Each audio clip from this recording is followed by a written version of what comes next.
Okay, so carbonyl compounds, they contain aldehydes where the double bond O and is right at the end of the chain. And the other one is you have a ketone where the double bond O is in the middle of the chain. So you have aldehydes and you have ketones.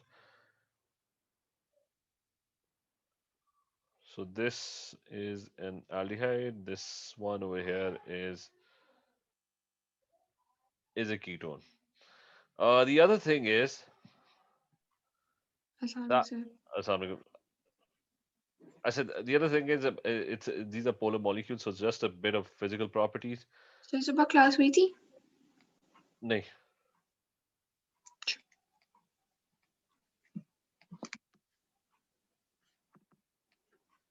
it's just a bit of physical properties that okay,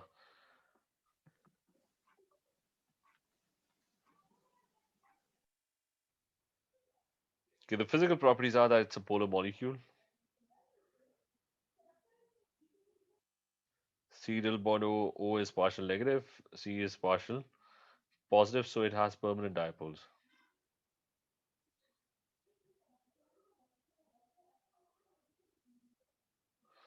So since it has permanent dipoles, it would be kind of in the middle of its melting and boiling points would be higher than alkenes, which are non-polar,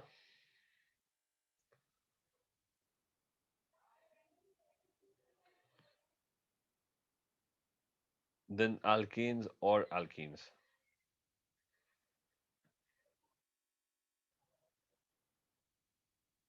because they only have van der Waals forces.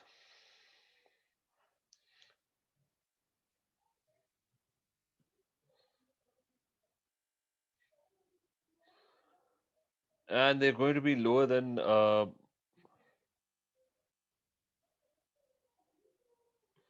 alcohols and carboxylic acids.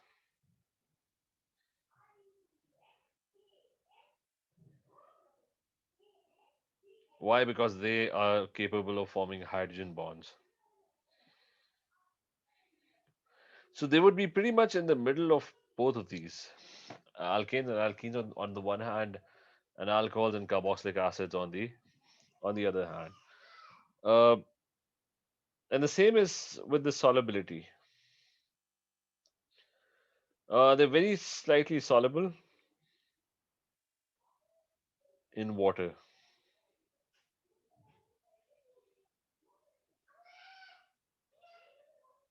Since they can't form hydrogen bonds with water.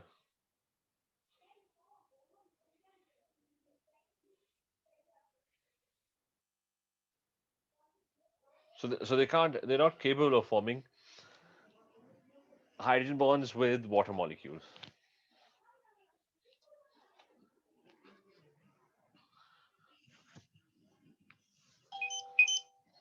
So which is why they're not going to be very soluble in water. These are the main two physical properties. Let's move to the reaction. The reactions that they have, we talked about oxidation and reduction of aldehydes and ketones. So that was reaction number one, but we have already done that in detail. So number one was the oxidation and reduction of aldehydes and ketones.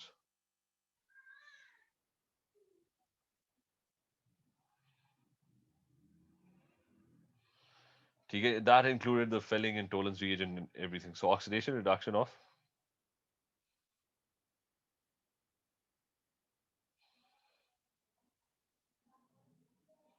okay, that is already covered. The second one that we have to do is the nucleophilic addition.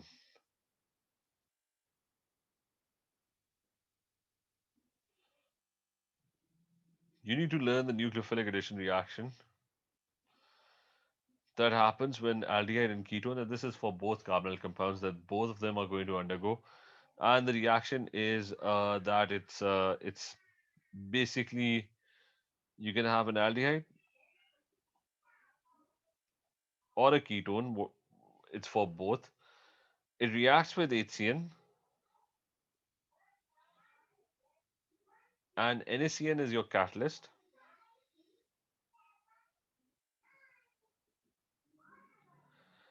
And what happens is that the aldehyde, the carbon that was forming the aldehyde,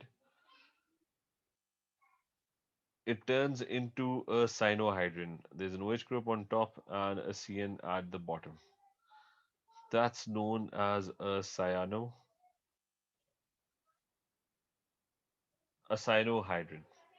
So the carbon that was originally a carbonyl is now attached to an OH and a CN.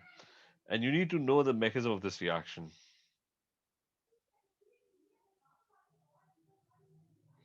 The mechanism of nucleophilic addition. What happens is कि you have, so we're going to start off with any random aldehyde. The carbon is positive and the oxygen is partial negative. The CN minus 1 initially attacks, it's a nucleophile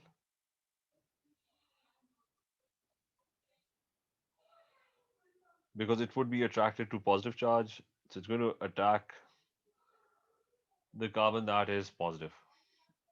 So that's the first step. And when it attacks the carbon that is positive, the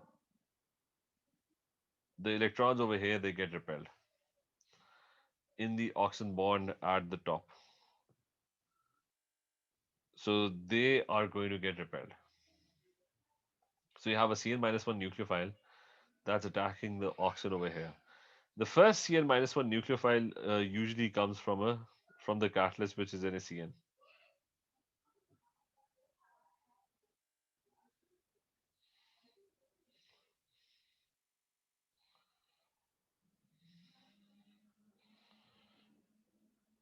Since HCN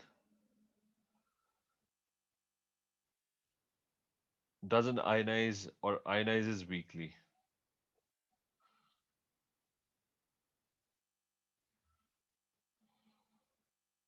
so since HCN ionizes weakly,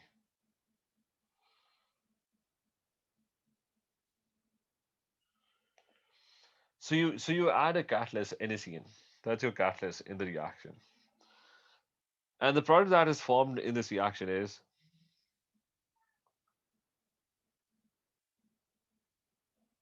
that you have R, C, and there was an H over here.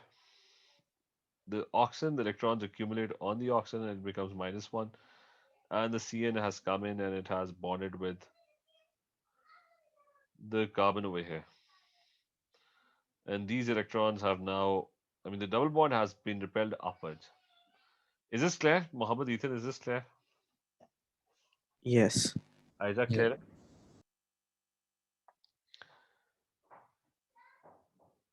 Achha, so, I mean, that's your side off. The next part is that the HCN molecule is attracted. It doesn't ionize much, but it would be attracted once the oxygen is negative because the HCN, the H is positive and the Cn is partial negative, and there's electrons over here. So the negative electrons over here, they're going to be attracted to the positive H, and the lone pairs over here are going to get, I mean, they're going to get repelled. As a result, what would be produced is,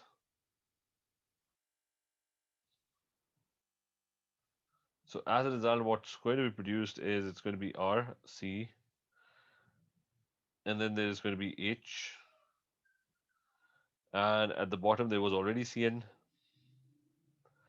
and the top you would have OH back again. The H will get attracted to the O minus 1, and the Cn minus 1 nucleophile would be produced again. So which is why the Cn is acting as a catalyst. So it's a simple two-step reaction mechanism where the Cn minus 1 comes in, attacks the positive carbon atom, bonds with it, and meanwhile the electrons in the double bond they get repelled upwards and they form a negative ion. The negative oxygen then attracts the H positive and bonds with it to form the alcohol, and the Cn minus 1 is regenerated. So is this clear to everyone equally? Yes. Yeah. Okay, so that's pretty much all about aldehydes. Oh, sorry, there's one more, which is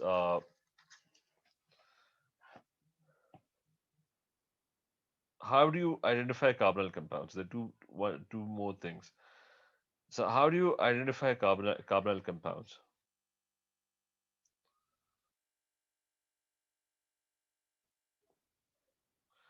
And remember, when I talk about carbonyl compounds, I'm talking about aldehydes and ketones both.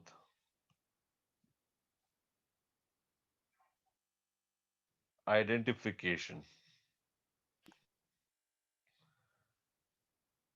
So the answer is simple. There's a thing called 2,4-DNPH,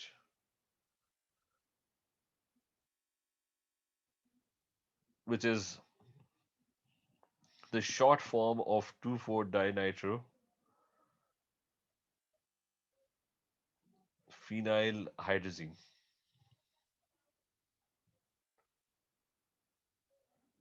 So it's 2,4-DNPH. You add 2,4-DNPH, and 2,4-DNPH is also written like this. It's written as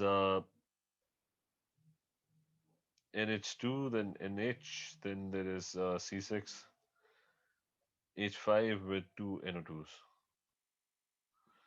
Um, Anyways, what's the result if you add 2,4-DNPH? 2,4-DNPH gives a the observation would be it gives a yellow precipitate.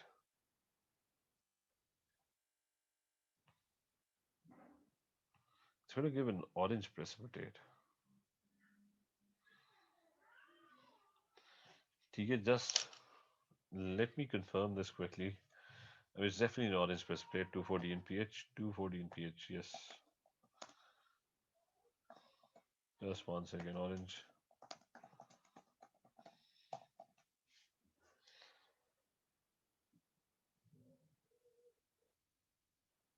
So it's somewhere between red and yellow, actually. Give more yellow, so it's orange red. So it's basically it's all are acceptable. But let's call it orange. In the lab, it's more like orange. So it gives an orange precipitate with an aldehyde or a ketone. Now, you might be asked about the reaction as well. So if you have an aldehyde or a ketone, let's say you have a ketone now, what would happen is the R is the carbon chain. What would happen is this is your 2,4-DNPH. And you might be asked to draw the structure of 2,4-DNPH as well. So 2,4-DNPH is,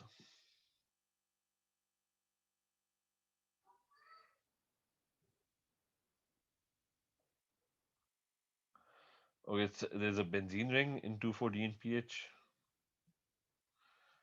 and there are NO2 groups that are attached at position 2 and 4. But anyways, this is 2,4-DNPH. It's very rare that they actually ask you about the structure, but it has been asked. What you just need to, I mean, just to be on the safe side, what you just need to know is 2,4-DNPH is going to give a orange precipitate if you add an aldehyde or a ketone. The mechanism of the reaction is, I mean, there's no mechanism. It's just a condensation reaction. The water molecules they given off, and the two molecules they link up. The ketone part links up with the 2,4-DNPH part by forming a double bond.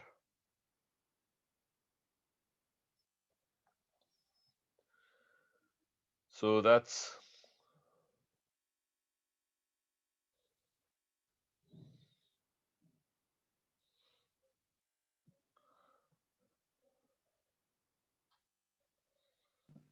Sir, yeah.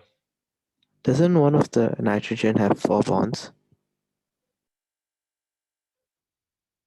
नहीं ठीक है. I showed. I mean, this H should have been here. Now it's fine. ठीक है. Is this clear, Ethan? Yeah.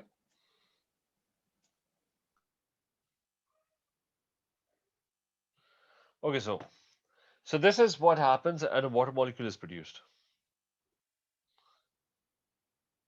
in the reaction. So this is 2,4-DNPH. So the simplest thing that you should know is that 2,4-DNPH gives an orange precipitate if you add a carbonyl compound. Uh, Very rare. It has been asked, but very rarely that you were supposed to write the whole reaction of an aldehyde or a ketone with 2,4-DNPH. Probably that only happened once in like 20 years. So that's kind of very rare, but just to be on the safe side, you can figure out the structure of 2,4-D in pH. So that is one. So we're done with this, that carbonyl compounds identify aldehyde and ketones. But if you were to identify, how would you, I mean, so whenever you're trying to identify aldehyde and ketones, that's the first thing that you do. You react it with 2,4-D in pH. Step two is how to identify between aldehydes and ketones.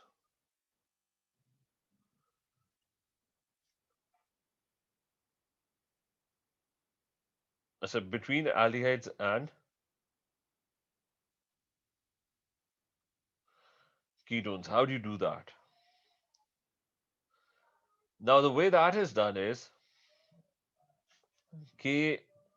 As the way that is done is that you have you know that aldehydes get oxidized and ketones don't.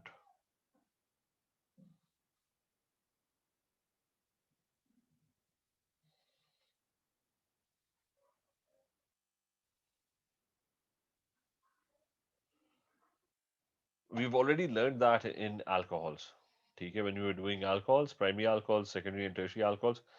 So over here we figured out that aldehydes they are going to get oxidized, but ketones they're not going to get oxidized.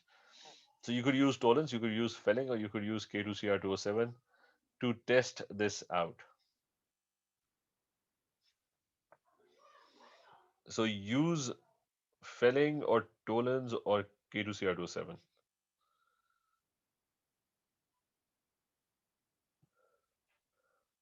which is dichromate 6.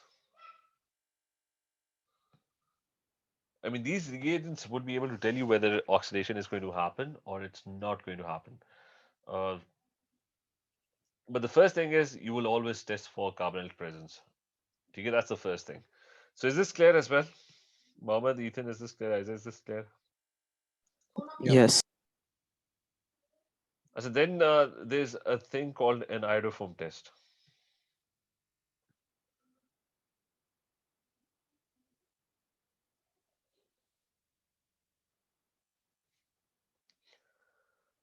Now, iodoform test is not a test for a very specific functional group. It's a test for a very specific structure. So it helps you to identify a specific structure.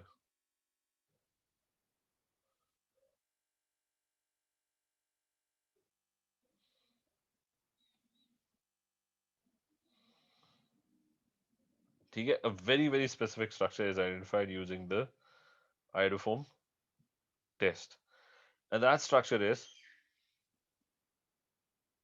it's either CH3 next to acetyl bond O and the rest of the molecule, or it's this structure over here. It's CH3, CH and OH next to an R. So these two possible structures are identified using iodoform test. And you're basically looking for this carbon atom. But it has to be an identical carbon atom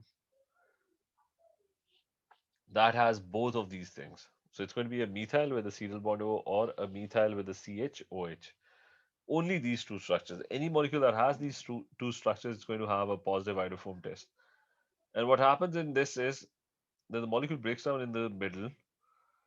This side turns into CHI3, which is a yellow precipitate. And the other side changes into carboxylic acid. But it's going to be a salt of the carboxylic acid. Why? Because the conditions for this reaction are that you need alkaline aqueous iodine, which is why, I mean, the carboxylic acid would have been formed, but because the conditions are alkaline, it's going to form a salt.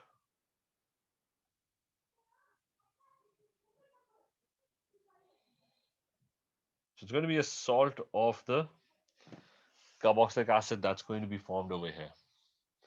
So remember, any molecule that has this specific structure, it's going to give a positive iodoform test. But be very, very specific.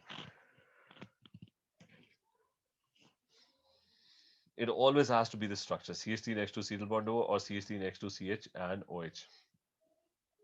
So is this clear? So will they Yes. like ask the mechanism or just this? Not for this, no mechanism required. But you should know that even if it's CH2 acetyl bond O, the test would fail.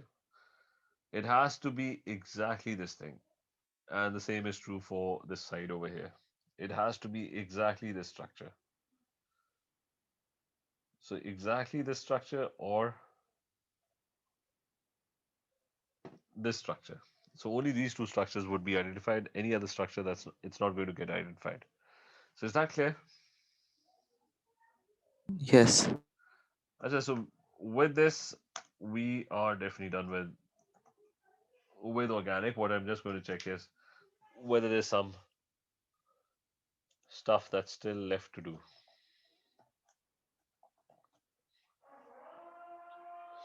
You just hold on 1 minute.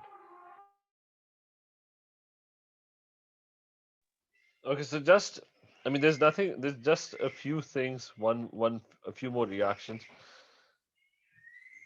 related to carboxylic acids. We've even done reactions for carboxylic acids like the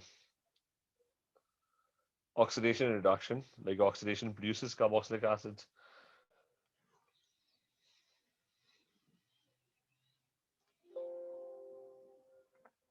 Hello, can you hear me? Yes. Yes. Okay, so only one reaction about formation. We've already done this. That formation is because of oxidation of primary alcohols or aldehydes. So we've done this part in detail.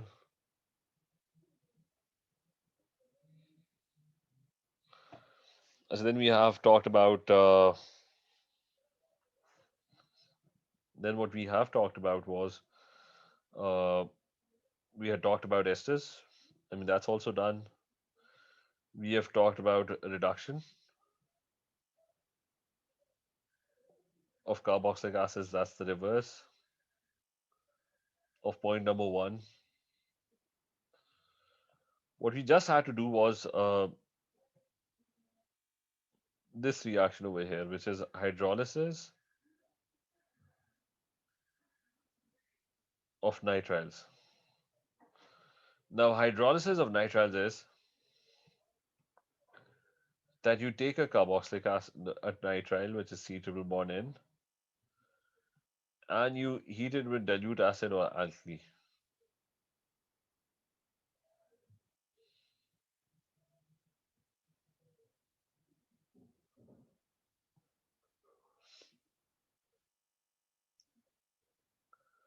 So dilute acid or alkali plus reflux.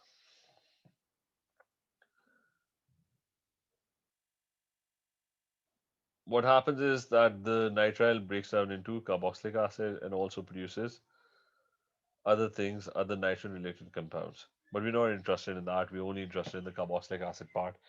So a nitrile C triple bond N, water molecules are going to get added to it if it is hydrolyzed, heated with dilute acid or alkali, and it would end up forming a carboxylic acid. That's it. That was the only reaction that was not covered. Okay, so we had done how to form carboxylic acids by oxidation of primary alcohols, how to form carboxylic acids uh, by oxidation of aldehydes, how are esters formed, and there's one other thing which you've already done in O levels, which is the acid-base reactions. So we can just go over them very quickly. That they're obviously acids, so they're going to react with metals. So if you have a carboxylic acid and it reacts with a metal Mg, for example, it's going to produce salt. So RCO minus 1 and Mg would be 2 plus hydrogen gas would be given off. So that's a metal plus acid reaction. And you can try and balance this equation. Or secondly, if you have a base plus acid, which is, so if you have a base,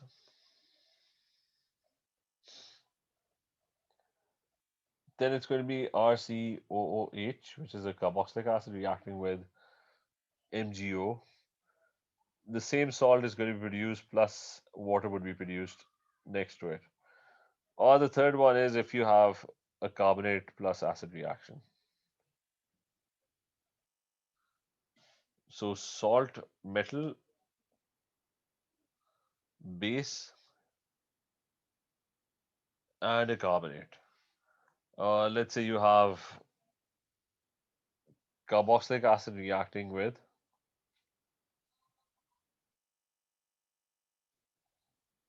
so you have a carboxylic acid reacting with sodium carbonate.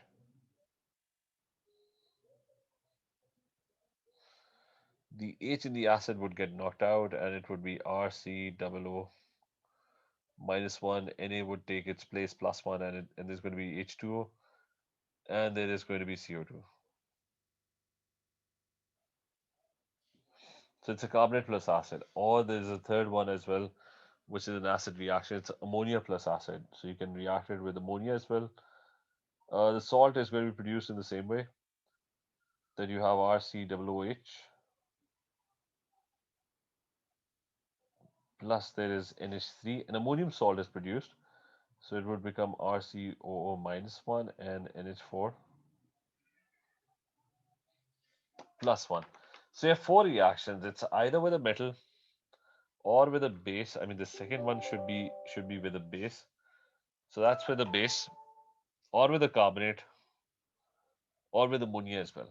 So is this clear? There are four reactions. Every time it's the OH, the H in the OH would be replaced by whatever metal there is in the reaction. So is that clear? Yep. Yes. Now, now you're on the safe. Now I'm pretty confident we've done most of the reactions. Uh, so we're going to just pick organic papers. Now I'm going to look for, I'm not going to focus on the worksheets because most difficult organic questions are the ones which involve multiple topics. So let's, like, multiple organic topics. So let's have a look at this paper, exam paper, and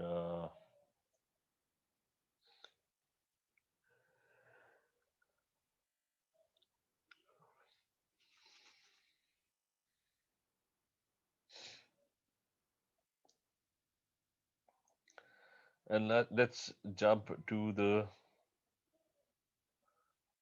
actually the first one is pretty easy. Now you have, the first one is that you have methyl propane and you have butane, and they're saying they're a pair of isomers. So why are they isomers? What would you write? Different structural formula, but same molecular formula. Right, that should be enough. What type of isomerism is shown over here? Structural? Um, I think they probably want you to be more specific. We can write structural, but just to be more specific, what type of structural isomers?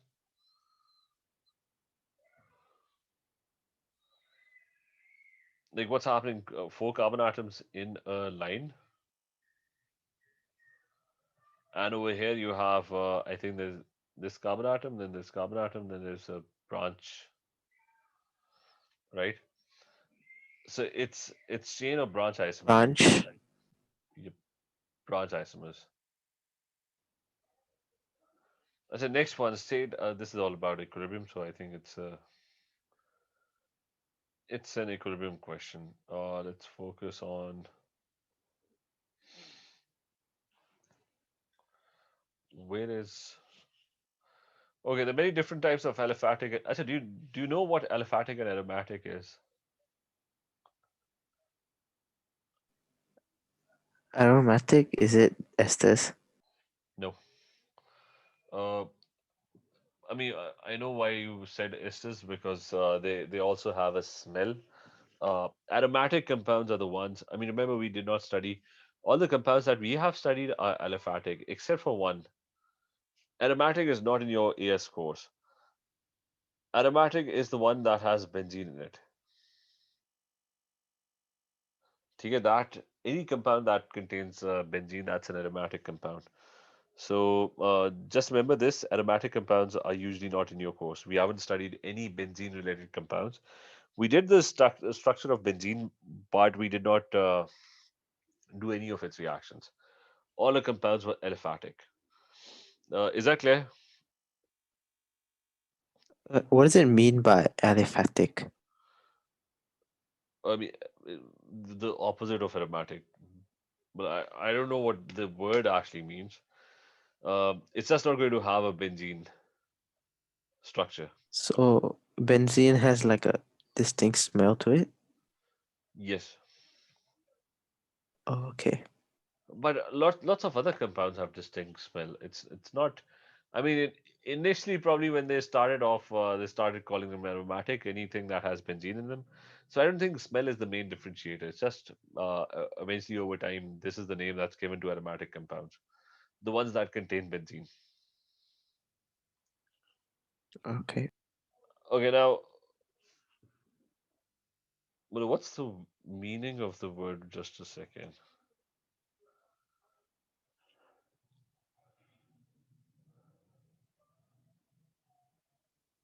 I mean, basically they're just referring to aliphatic as the ones that are non-aromatic. I mean, this one, aliphatic compounds, any chemical compound belonging to an organic class in which the atoms are connected by single, double, or triple bonds, but not the benzene structure. The benzene structure doesn't have a single, double, or triple bond. It's something in between. I said, naturally occurring source of where do you get all these hydrocarbons, and how do you separate them?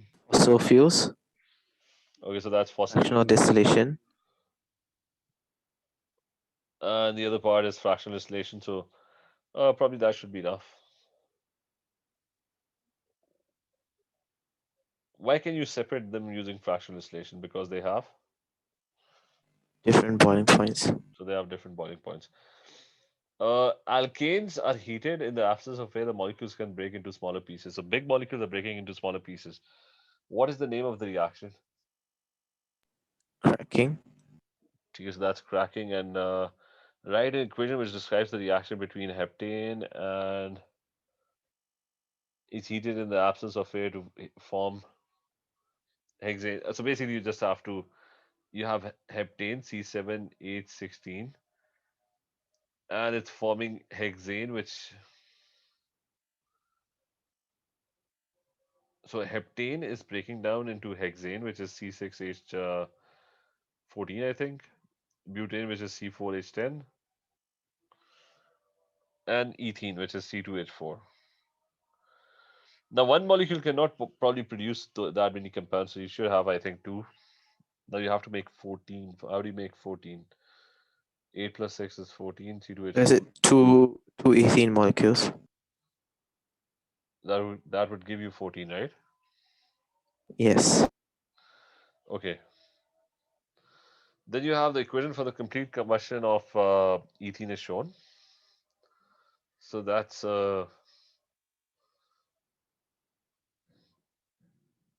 the moles question. So we're going to cover. So let's leave it here. We'll continue with this more past paper questions related to organic. Did I send you the spider chart? Not yet. Okay, I'm going to send it right now. Just a second.